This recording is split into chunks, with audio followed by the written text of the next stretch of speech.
Hello students, I am Nitin from Meena classes. Students, आज मैं discuss करने वाला हूं आपके साथ मैकेनिकल प्रॉपर्टीज ऑफ फ्लूइड का एक इंपॉर्टेंट टॉपिक बर्नौलीज थ्योरम। अब स्टूडेंट्स, बर्नौलीज थ्योरम पढ़ते से या सुनते से हमारे अंदर एक थॉट आता है, जब भी क्लास में ऐसा एक एटमॉस्फेयर बनता है कि टीचर बताते हैं, एक एटमॉस्फेयर बनाते हैं कि आज हम बर्नौली थ्योरम को पढ़ने वाले हैं, उसको बेहतर तरीके से करने वाले हैं, तो हमारे दिमाग में एक बात आती है। फिर टीचर कभी कभी इस तरह से बोल देते हैं कि ये थोड़ा हार्ड है, सर ध्यान रखिएगा। लेकिन मैं आपको ये बता दूं कि इस पूरे लेक्चर को आप देख लेंगे, समझ लेंगे, तो आपके लिए ये कंसेप्ट पूरी तरह से गलत हो जाएगी और आप समझ लेंगे कि बर्नौलीज थ्योरम मुझे ईजिली आ गया, क्योंकि मैं स्टेप बाय स्टेप सारी चीज़ें आपको बताने वाला हूँ। स्टूडेंट्स, सर परसों ही मैं अपनी क्लास में पढ़ा रहा था, रिवीजन करवा रहा था इस चीज़ को, तो एक स्टूडेंट्स को मैंने जैसे कहा कि आज हम बर्नौली थ्योरम करने वाले हैं, तो उसने हाथ खड़ा किया और कहा कि सर हमारे स्कूल में बर्नौली थ्योरम जब पढ़ाया गया अभी, तो टीचर ने कहा ये तो इंपॉर्टेंट है बहुत और आना ही आना है, सो सर हमें तो ये बेहतर करना है। तो ये बात मैं आपको भी बता दूं कि ये स्टूडेंट्स टीचर्स का एक पसंदीदा क्वेश्चन है जो कभी भी पूछा जा सकता है और किसी भी स्कूल में इसको पूछ सकता है। मोस्ट एक इंपॉर्टेंट क्वेश्चन है जो टीचर का पसंदीदा क्वेश्चन। सो स्टूडेंट्स, ये तो हमने जान लिया कि टॉपिक बहुत इंपॉर्टेंट है, सो चलिए बिना देरी के इसे शुरू करते हैं।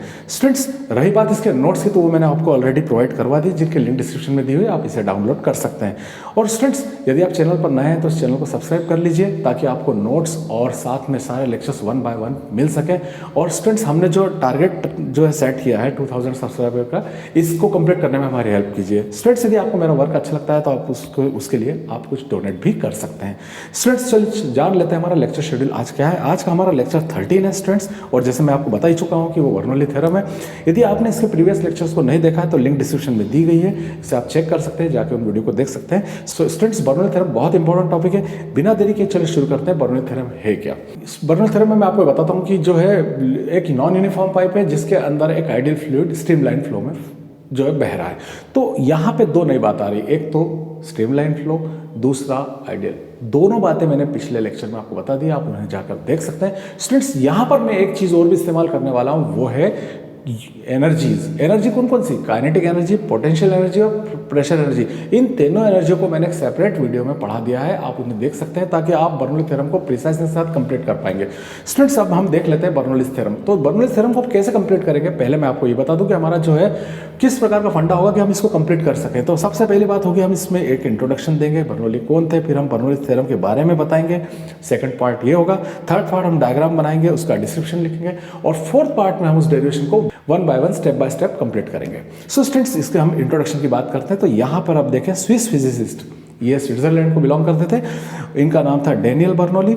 उन्होंने स्टडीड किया किसके बीच में रिलेशन, VHP, ऐसा याद रखें, जो एक बात एक हमसे याद रख सकते हैं, VHP, V means velocity of fluid, H यानी हाइट, और P यानी प्रेशर एनर्जी। इन तीनों में रिलेशन उन्होंने बताया और उसी के लिए एक इक्वेशन दिया जिसको हम बर्नौली थ्योरम कहते हैं, उसको प्रूव किया उन्होंने। बर्नौली थ्योरम क्या था स्टूडेंट्स?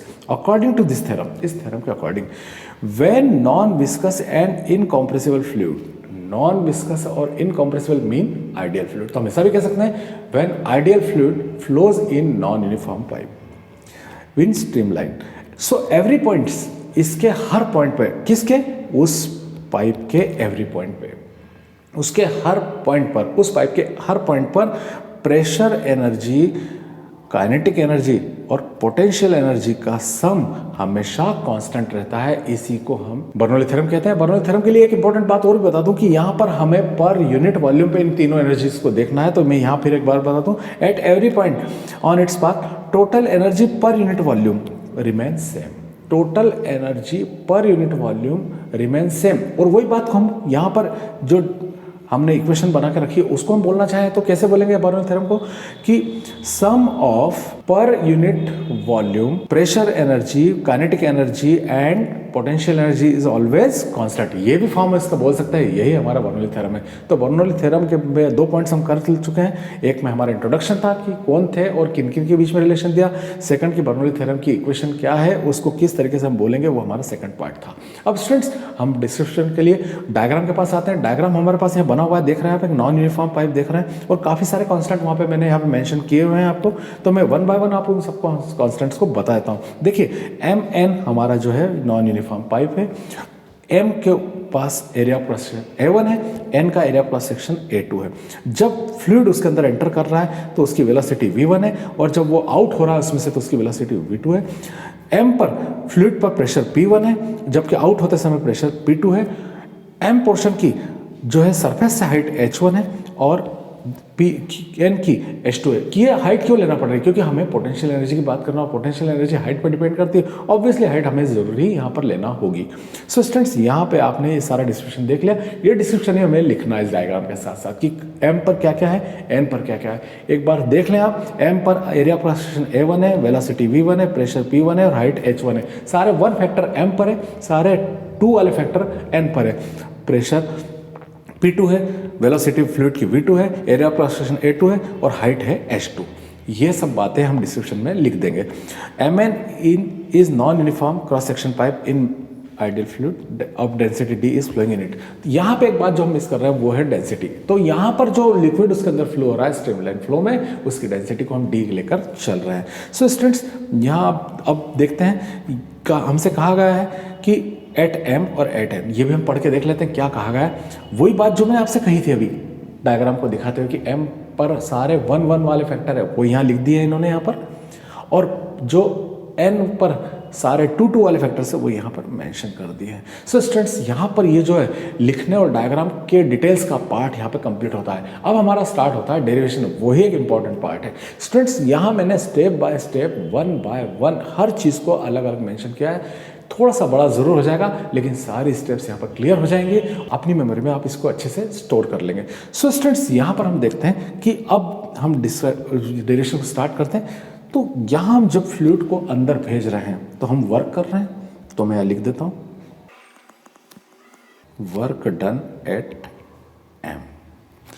हमने वर्क डन किया, वर्क किया तभी तो फ्लूइड अंदर जा रहा है, तो वर्क किया। मैं यहाँ पे बता दूँ आपको वर्क डन है, वर्क किया है। तो वर्क क्या है, work is equal to force into displacement.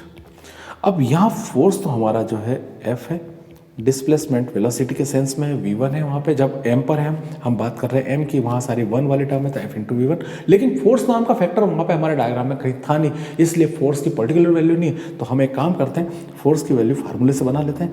हम जानते हैं कि pressure equal to force upon area होता है, तो इस फार्मूले से हमें एक वैल्यू मिलती है F equal to P into A.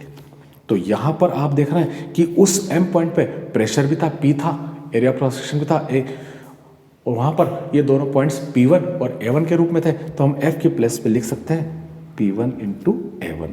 तो यहाँ पर हमारे पास वर्क डन आ जाता है P1 A1 V1। ये पार्ट आ गया हमारा, वर्क डन कहाँ हुआ m पर। अब इसी प्रकार से जब वो वाटर फ्लूइड या फ्लूइड उस n पार्ट से बाहर निकलेगा वहाँ भी वर्क होगा, तो वर्क हम देख लेते हैं वहाँ पर भी। तो वर्क डन एट n पर वर्क हो रहा है, वही सेम फोर्स इंटू डिस्प्लेसमेंट लेना होगा, F इंटू V2 लेना होगा। तो यहाँ मैं डायरेक्ट F इंटू V2 लेता हूँ। तो F के लिए फिर से वही बात, तो F equal to P into A. लेकिन हम बात कर रहे हैं n पे, तो n पे प्रेशर P2 है और एरिया क्रॉस सेक्शन A2 है, आप डायग्राम में देख सकते हैं। तो यहाँ पर वैल्यू हम पुट कर देंगे F की, तो वो हो जाएगी P2 A2 इंटू V2। सो यहाँ पे हमने दोनों जगह पे यहाँ देख लिया कि किस प्रकार से m पर वर्क हो रहा है और कितना हो रहा है, n पर वर्क हो रहा है कितना हो रहा है। अब हम नेट वर्क निकाल लेते हैं। So net work done on pipe वो होगा P1 A1 V1 minus P2 A2 V2। ये हमारा नेटवर्क हो गया। अब स्टूडेंट्स यहाँ पे ये बात तो हमारे क्लियर हो गई। यहाँ पर हमको एक फैक्टर मिल रहा है, वो फैक्टर क्या है यहाँ आप देख रहे हैं। मैं अंडरलाइन करके आपको बता देता हूँ, यहाँ पे अंडरलाइन करके मैं बताऊंगा कि A1 V1 और A2 V2। अभी हमारे पिछले लेक्चर में हमने देखा A1 V1 A2 V2 हमारी इक्वेशन ऑफ कंटिन्यूटी। हम इस इक्वेशन ऑफ कंटिन्यूटी को यूज़ करके यहाँ पर हम इस टर्म को आगे बढ़ा लेंगे। तो मैं इक्वेशन ऑफ कंटिन्यूटी को हेल्प लूँगा और इस टर्म को आगे बढ़ाऊंगा। सो स्टूडेंट्स अब आप देखिए कि इक्वेशन ऑफ कंटिन्यूटी से हमें पता लग रहा था कि A1 into V1 equal to A2 into V2, ये हमारी इक्वेशन ऑफ कंटिन्यूटी थी। और हमें जो अभी बर्नौली की जो स्टेप मिली, वर्क नेट वर्क मिला, वो हमारा वर्क है P1 A1 V1 minus P2 A2 V2, ये नेटवर्क हमें मिला है। यहाँ पे आप देख रहे हैं कि A1 V1 A2 A2 यहाँ मिल रहा है, तो मैं एक काम करता हूँ, इस टर्म को यहाँ ब्रैकेट में लिख लेता हूँ ताकि आपको मैं एक्सप्लेन कर सकूँ और समझा सकूँ कि आगे हम क्या करने वाले हैं। सो स्टूडेंट्स, यहाँ पे आप देख रहे हैं कि A1 इंटू V1 वॉल्यूम है, यहाँ A2 इंटू V2 वॉल्यूम है। अब वॉल्यूम में मैं यदि डेंसिटी को इंटू कर दूँ तो डेंसिटी के साथ वॉल्यूम इंटू हो जाएगा, तो वो बच जाएगा मास। तो मैं A1 V1 में यदि D को इंटू करता हूँ, सेम मैं A2 V2 में भी D को इंटू करूँगा तो वो बन जाएगा मास। अब आप यहाँ देख रहे हैं कि मैं A1 V1 equal to A2 V2 की वैल्यू लेता हूँ तो वो हो जाती है m/d। ये स्टेप मैं यहाँ पे यूज़ कर लूँगा, जो मैंने ब्रैकेट डाले हैं A1 V1 A2 V2 के प्लेस पे मैं m/d को लिख सकता हूँ। तो मेरे पास स्टेप आ जाती है P1 m/d minus P2 m/d। Students, यहाँ पे ही स्टूडेंट्स कन्फ्यूजन होता है, स्टूडेंट्स को काफ़ी कन्फ्यूजन होता है। तो थोड़ा सा इसमें एक बार फिर आपको बता देता हूँ कि असल में यहाँ पर हमने इस वॉल्यूम में डेंसिटी को इंटू किया है। वॉल्यूम में डेंसिटी को इंटू करने से हमें मास मिल रहा है। यहाँ से हम डी को अलग ले लेते हैं और एम के अपॉन में ले जाते हैं, तो A1 V1 equal to A2 V2 की वैल्यू हमें मिल जाती है, जो हमें m/d मिल रही है। और इस A1 V1 और A2 V2 की प्लेस पे हमने m/d यहाँ प्लेस कर दिया है। अब आप स्टूडेंट्स देख रहे हैं कि ये m/d यहाँ कॉमन है, तो मैं m/d कॉमन ले लेता हूँ, तो अंदर मुझे मिल रहा है P1 माइनस P2। ये मेरा नेटवर्क है, मैं यहाँ लिख देता हूँ ये नेटवर्क डन है। तो नेटवर्क हमारे पास आ गया टोटल। मैं इसको क्वेश्चन फर्स्ट भी दे सकता हूँ आपको समझाने के लिए। अब चलिए ठीक है, अब यहाँ पे बात हो गई हमारे वर्क की, और वर्क ही एनर्जी होती है। अब यहाँ पर जो है लिक्विड फ्लो कर रहा है, उसकी वेलोसिटी है, तो वहाँ पर काइनेटिक एनर्जी होगी। और पाइप जो है सरफेस से हाइट पर है, और हाइट जो है पोटेंशियल एनर्जी को डेवलप करती है, तो यहाँ पर पोटेंशियल एनर्जी भी होगी। तो हम दोनों एनर्जी पहले निकाल लेते हैं। At m kinetic energy 1/2 m v1 square. देखिए, क्योंकि m तो अपने पास मास है ही ऑलरेडी, v1 स्क्वायर हमारे उस वेलोसिटी का है, किसकी फ्लूइड की वेलोसिटी जब वो पाइप में एंटर कर रहा है, तो यहाँ पर kinetic energy 1/2 m v1 square. और एट m काइनेटिक एनर्जी बन जाएगी 1/2 m v2 स्क्वायर। सो यहाँ पर हम नेट काइनेटिक एनर्जी को देख लेते हैं, तो नेट काइनेटिक एनर्जी हमको मिलती है 1/2 m v2 square minus 1/2 m v1 square. अब आप सोच रहे होंगे कि यहाँ सर ने P1 में से 2 को माइनस किया है, 2 में से 1 को माइनस किया। ऑब्वियसली जब वेलोसिटी v2 पे पहुंची है तो वहाँ तक फ्लूइड आगे जा चुका है, तो वेलोसिटी बढ़ी हुई है, तो यहाँ पे वेलोसिटी ज़्यादा v2 होगी, v1 छोटी होगी, इसलिए हम v2 में से v1 को माइनस कर रहे हैं। तो यहाँ हमारे पास जो है एक पर्टिकुलर जो है वैल्यू आ जाती है 1/2 m v2 square minus 1/2 m v square. तो यहाँ से हम कॉमन ले लेते हैं 1/2 m को, तो वो हो जाएगा v2 square minus v1 square. So students, अब हम काइनेटिक एनर्जी को, नेट काइनेटिक एनर्जी हमने निकाल ली है। अब हमें नेट पोटेंशियल एनर्जी निकालना होगी। तो नेट पोटेंशियल एनर्जी के लिए सबसे पहले हम m पर पोटेंशियल एनर्जी निकालेंगे, फिर n पर निकालेंगे। दोनों एनर्जी से हम नेट को निकाल पाएंगे। तो पहले हम क्या करते हैं, m पर निकालते हैं। तो हम पोटेंशियल एनर्जी एट m पर सेकंड के निकालना है हमको, और वो हो रही है हमारी mgh1। क्योंकि आप हाइट देख रहे हैं कि वहाँ हाइट की वैल्यू h1 है, पाइप जहाँ से स्टार्ट हो रहा है यहाँ पे, और उस h1 हमें वहाँ पर हाइट मिल रही है, तो mgh1। लेकिन पोटेंशियल एनर्जी एट n, यदि हम n पर निकालते हैं तो n पर हमें क्या होगी, mgh2 होगी, क्योंकि वहाँ पर हाइट h2 है। और आप ये भी देख रहे हैं कि h2 is bigger than h1, h2 ज़्यादा है, हाइट h2 के ऊपर है, h1 कम है। तो नेट जब एनर्जी निकालेंगे तो h2 एनर्जी ज़्यादा है, उसमें से h1 को माइनस करेंगे तो नेट एनर्जी मिलेगी। तो हम नेट पोटेंशियल एनर्जी निकाल लेते हैं। सो नेट पोटेंशियल एनर्जी पर second is equal to mgh2 minus mgh1। अब स्टूडेंट्स, यहाँ पे mg कॉमन देख रहे हैं आप लोग, दोनों फैक्टर्स में से mg कॉमन है, तो बचेगा h2 माइनस h1। ये हम इक्वेशन थर्ड दे देते हैं, ताकि यहाँ पर हमारे पास तीनों इक्वेशन है। अब हमको एक थ्योरी पता है कि वर्क इज एनर्जी, जो वर्क है वही एनर्जी। तो अभी हमने पाइप में फ्लूइड के लिए वर्क निकाला था, m पर भी n पर भी, तो वो वर्क था, और हमने दोनों एनर्जीज भी निकाल ली, तो वर्क ही एनर्जी है। तो हम उस प्रिंसिपल को यूज़ कर लें। सो यहाँ पर मैं आपको बता रहा हूँ, नेट वर्क ऑन फ्लूइड ये पर सेकंड पे होगा, so sum of kinetic energy and potential energy, वो भी कौन सी, net kinetic energy and net potential energy, उन दोनों का सम करेंगे तो वो नेट वर्क के इक्वल होगा। अब नेट वर्क की आपकी क्वेश्चन आपको याद होगी कि अभी हमने पीछे की हुई थी, वो थी हमारी, वो नेटवर्क था हमारा m/d P1 माइनस P2 और सम ऑफ नेट काइनेटिक एनर्जी हमने निकाली 1/2m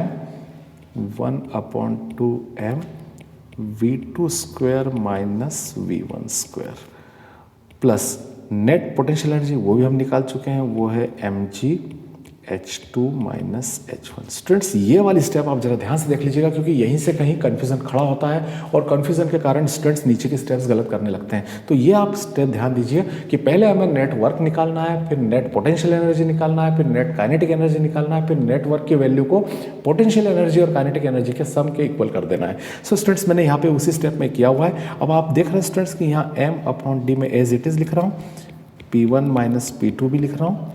यहाँ देखिए दोनों स्टेप में आप m को कॉमन देख पा रहे हैं, यहाँ पर m, तो मैं उस m को कॉमन ले लेता हूँ, तो हमारे पास बच जाएगा 1/2 V2 square minus V1 square और यहाँ से m कॉमन जा चुका है तो g H2 माइनस H1। देख रहे हैं यहाँ m से m कैंसिल हो रहा है, तो यहाँ मेरे पास P1 minus P2 into upon में d है, d को मैं क्रॉस मल्टीप्लाई करता हूँ तो हम क्रॉस मल्टीप्लिकेशन करेंगे तो इधर होगा हमारे पास P1 माइनस P2 और d को हम उस तरफ भेज देते हैं तो d 1/2 V2 square minus V1 square plus g H2 minus H1। अब स्टूडेंट्स हम पहले इस ब्रैकेट को मैथमेटिकली ब्रैकेट को हम पहले सॉल्व कर लेते हैं, अंदर से d को भी इंटू नहीं करते हैं तो P1 माइनस P2 वैसे ही रख रहे हैं, d भी ब्रैकेट के आउट ही रख रहे हैं, बाहर ही रख रहे हैं, 1/2 को अंदर इंटू कर देते हैं तो ये हो रहा है 1/2 V2 square minus 1/2 V1 square, g को भी अंदर इंटू कर देते हैं, g H2 minus g H1। अब स्टूडेंट्स हम अब इस d को अंदर मल्टीप्लाई करते हैं तो सभी टर्म्स में हमारा ये d मल्टीप्लाई हो जाएगा तो P1 minus P2 equal to 1/2 dV2 square, 1/2 constant मैंने आगे रख लिया, d को अंदर इंटू किया V2 स्क्वायर से, ऐसे ही मैंने 1/2 को यहाँ पे बाहर रख लिया, dV1 स्क्वायर, फिर d को मैंने g के साथ रखा तो dg H2 minus dg H1। ये स्टेप मिल गए स्टूडेंट्स। अब आप यहाँ देख रहे हैं कि कुछ टर्म तो हमें यहाँ पर 1 वाली मिल रही है, देख रहे हैं आप यहाँ पे, और कुछ टर्म हमें 2 और 2 वाली मिल रही है। तो हमारा अगला वर्क होगा कि 1 वाली लेफ्ट हैंड पे कर ले और 2 को राइट हैंड साइड पे ले लें। तो देखिए मैं यहीं पे आपको करके दिखा देता हूँ कि वो किस तरीके से, तो मैं यहाँ पे रेड में सबको अलग अलग कर लेता हूँ। देखिए मैंने पहले P1 लिया और ये 1/2 dV1 माइनस कौन सा, ये वाला 1 वाली टर्म है और एक ये वाली टर्म है, इनको मैं लेफ्ट हैंड साइड में ला रहा हूँ तो इनके साइन जो है निगेटिव है वो इधर आके पॉजिटिव हो जाएंगे।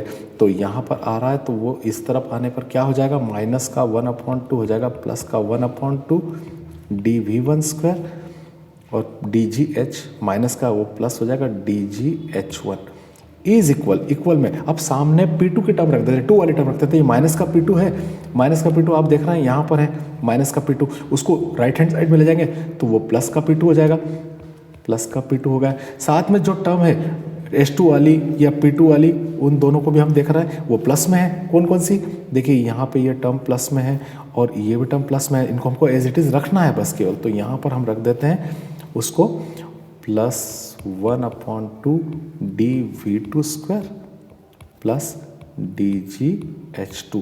अब स्टूडेंट्स आप देख रहे हैं कि आपने देखा कि जैसे हम पहले बॉयल्स लॉ में करते थे P1 V1 equal to P2 V2, या बॉयल्स लॉ को छोड़े आप, मैं थोड़ा सा आपको साइड में स्टेप में बताता हूँ कि अभी हमने देखा था कि A1 V1 equal to A2 V2 आया था, तो हमने देखा कि एक और लेफ्ट हैंड साइड में 1 दूसरी ओर 2 कांस्टेंट है, तो हम इसको लिख देते हैं 1 और 2 कांस्टेंट हटा के इनके जो जो लेटर्स है ए और वी, इसको लिख के हम क्या लिख देते हैं, कांस्टेंट लिख देते हैं। यही हम 1 और 2 के साथ कर रहे हैं। तो यहाँ पर भी आप देख पा रहे हैं कि 1 और 2 में आ रहा है, तो यदि 1 और 2 को हटा के हम इसको कांस्टेंट लिख दें तो स्टेप क्या बनेगी स्टूडेंट्स, वो बनेगी p + 1/2 dv² + dgh = कांस्टेंट। और स्टूडेंट्स यही वो हमारा डेरिवेशन है, वही हमारा बर्नौली थ्योरम है, और बर्नौली थ्योरम हमने पढ़ा था, वही स्टेटमेंट फिर से मिल जाएगा हमको। सो स्टूडेंट्स इस स्टेटमेंट को हम यहाँ पर एक मेंशन कर देंगे बर्नौली थ्योरम के फॉर्म में। वो होती है pressure, sum of pressure energy, kinetic energy and potential energy is always constant. यही बर्नौली थ्योरम का मेन स्टेटमेंट है, और यहाँ पर बर्नौली थ्योरम आकर कंप्लीट हो जाता है। स्टूडेंट्स यहाँ 1 बाय 1 स्टेप मैंने यहाँ पे आपको सारी यहाँ पे क्लियर करके दी हुई है। सारी स्टेप्स एज इट इज़ बनाइएगा। जो खास बातें थी मैंने वहाँ चेंज करने की, वहाँ मैंने रेड कलर को लिया हुआ है ताकि आपको वहाँ स्टेप समझ में आ सके। सो स्टूडेंट्स इस प्रकार से यह पूरा जो डेरिवेशन है स्टेप बाय स्टेप है। यहाँ पर हमने इक्वेशन ऑफ कंटिन्यूटी को यूज़ किया है और वहाँ पर बताया गया है। तो यह पूरा एक बार प्रैक्टिस कर लेंगे तो ये बहुत अच्छे से कंप्लीट हो जाएगा। सो स्टूडेंट्स आपने अब इसको देख लिया होगा कि टीचर्स को क्यों इतना हार्ड बताते हैं, क्यों इसको इंपॉर्टेंट बताते हैं, क्योंकि है थोड़ा कॉम्प्लेक्स, लेकिन हमने यहाँ स्टेप बाय स्टेप आपने देखा कि स्टेप बाय स्टेप इसको हमने बेहतर तरीके से कर लिया, तो आपको ईजियर हुआ होगा और आप इसको लिख भी सकते हैं बेहतर तरीके से, जल्दी टाइम के साथ सॉल्व भी कर सकते हैं। सो स्टूडेंट्स यदि आपको ये वीडियो अच्छा लगा है तो आप इसके लाइक कीजिए, अपने साथियों के साथ इसको जो है शेयर कीजिए, और चैनल को सब्सक्राइब नहीं किया तो सब्सक्राइब कीजिए। सो मिलते हैं नेक्स्ट वीडियो में। Till then stay blessed and good bye.